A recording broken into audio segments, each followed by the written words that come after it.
Hey everybody, welcome back to Pop Views, where we talk about movies. And today we are going to be doing two reviews. And they're both on, one is on Netflix. Saying Agatha is on Netflix, and I think we saw Stan Ollie through Stars. Was it? I think it was Stars. Stars.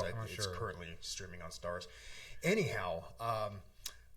Before we get into that, I want to make an announcement that Pop Views is going dark next week. In fact, all of Black Lotus Productions are going dark next week. And excuse me. And the reason for that is because Ralph and I are going to be concentrating all of our efforts on opening up a new merch shop. And I think you guys are really going to enjoy some of the stuff that we're going to come up with, especially that coffee mug. Yeah, that coffee mug's awesome. It's one of those ones that changes color. And anyway.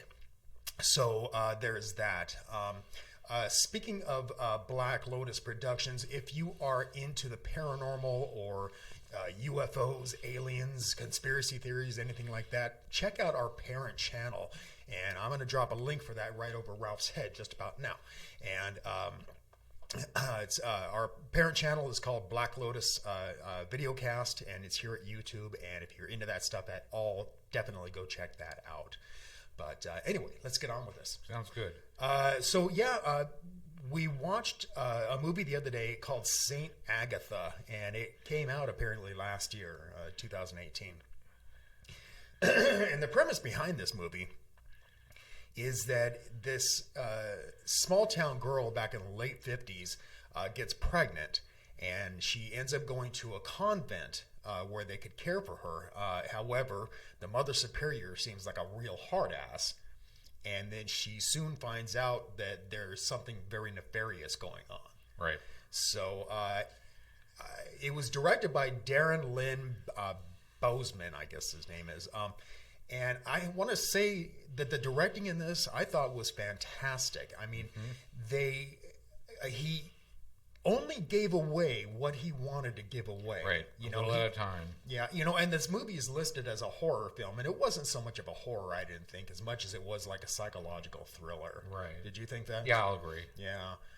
But the way he directed the photography was just incredible, because I mean that is the thing that really built up the suspense in this. I thought, more than anything else.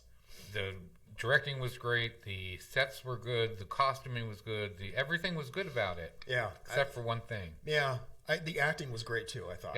Yeah, very well done. Everything was great. It held my attention the whole way through the movie. Right, even the beginning. I mean, a lot of movies are so slow in the beginning. This one wasn't. It grabs you. As soon as it starts. And it's 143 minutes, so that's hard to do. And it reveals itself over the period of the movie. You know what I mean? I mean, because there's a lot of background story to this that is slowly revealed throughout the movie, and you start going and it gets your interest even more. But yeah, it's certainly not a one-dimensional movie. But there was only one problem with it. Yep, there was. Ending. The ending was awful. This movie could have been an 8-star movie. Oh yeah. And I'm going to have to give it somewhere more along the lines of a 5 because the ending was so bad. Yeah, I'm going to drop it all the way down to a 4 because of that. I mean, and you guys know I'm kind of hard on movies, but I mean this one especially was just, man, because it was such a letdown. Yeah. Because it was so good.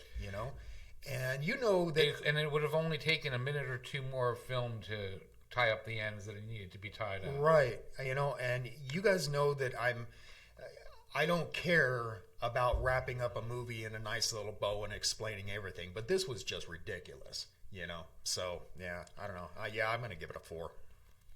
But yeah, I was very disappointed. Mm-hmm. Especially since, like I said, we had our attention the whole movie. Oh, yeah. Kind of movie where you just want to throw your popcorn at the screen. Right, exactly.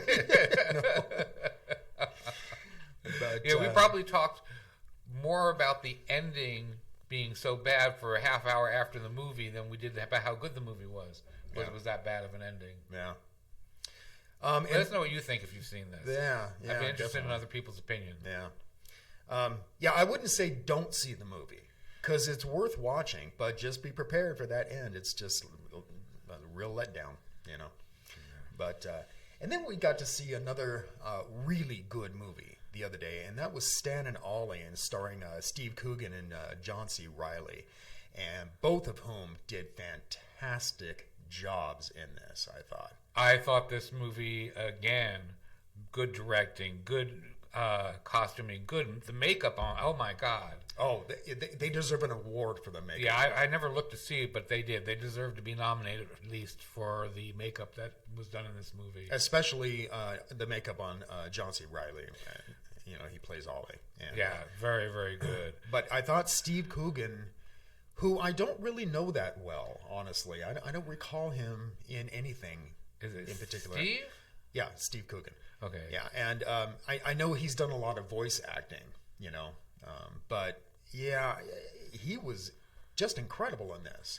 I think both of them deserve awards for this movie.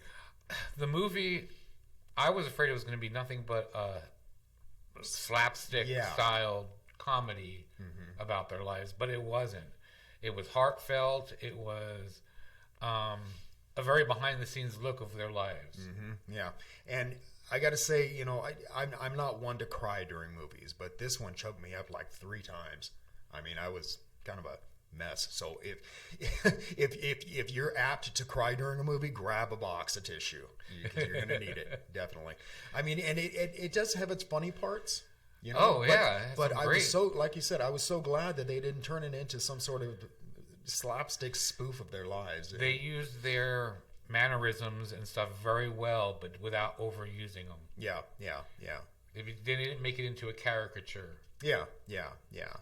And basically, that's what it is. That's what the movie is about. It's about how later on in their lives, you know, because they split up for a certain amount of time, and for like 16 years, I think it was, and this takes place later on in their lives. They're trying to get back into the swing of things. They're trying to produce a movie that's just not getting off the ground, and so in the interim, what they do is they go on a tour throughout post-war Britain, you know, and it's basically about that and their experience doing that. Very enjoyable. Yeah, and you know, they were at the top of their game at one time, you know, in the early years, and you know, back when they were with Hal Roach Studios and they did all those short films, you know. And I'll be honest with you, I'm not a big Laurel and Hardy fan. I've seen their stuff. Some of it's okay, but the movie was so interesting about their lives that it kept me riveted to the screen. Yeah, and but yeah, I don't know, and this tour that they went on was very grueling, and especially for Oliver, yeah. So, what do you think you'd give this? I'm going to give this an 8. Yeah, I'm going to give it an 8.5. Yeah, absolutely. Yeah, this is a definite watch. You really need to see this. But like I said, grab the tissue box, you know. So anyway, let's see what we get out of here. Sounds good. All right. Until next time, folks, thanks for watching.